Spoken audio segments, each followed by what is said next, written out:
Now, even as the left gears to address the media later today, the CPIM General Secretary has said that the expose clearly shows it was a ploy to destabilize the then West Bengal government.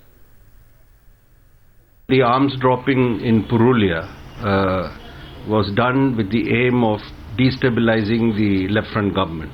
All the investigations at that time showed that this was a conspiracy which had an international ramification and an internal dimension. This was a political game to destabilize the left front government by the forces, many of the forces. I don't want to go into the details.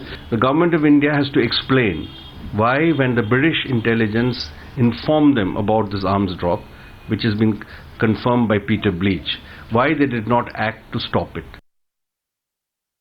This is again an attempt to defame Ananda Marga. The arms are certainly meant for Bangladesh. The government of India knows it very well. The government of India allowed the plane was coming from an enemy country like Pakistan. They didn't even make a check into the clandestine weapons. And the banks were closed, it was Sunday. They opened the bank, they made all the transaction of fuel recharge and all that. Everything was done by the government of India. For some reasons which we don't know, they managed the whole things.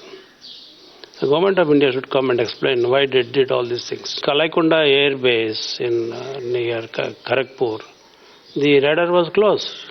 Why? We never did anything to destabilize any government. The governments, they work on their own, and if it is not a part of our game to destabilize any government. They'd be quite simple and straightforward. Number one, who paid you? Who bought all the weapons?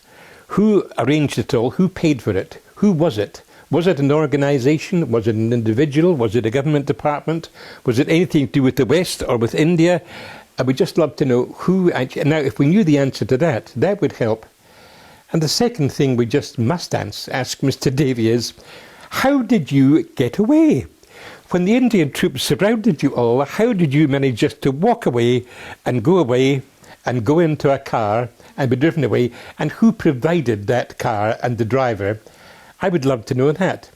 Now, these are the kind of questions that if we found the answers to them, we could find the answer to what went wrong here. It was something obviously very complicated. And please don't think I'm saying the Indians are the baddies. I'm not saying it in any way. The British government did some terrible things too.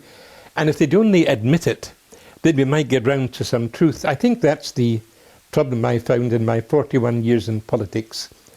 If only we could get all governments to tell the truth, then many of the problems and many of the hatreds which you suffer from would simply fade away. But sadly, we don't tell the truth. And in this particular case, the truth has never been told. It's obviously a very complicated story. I would love to know the answers.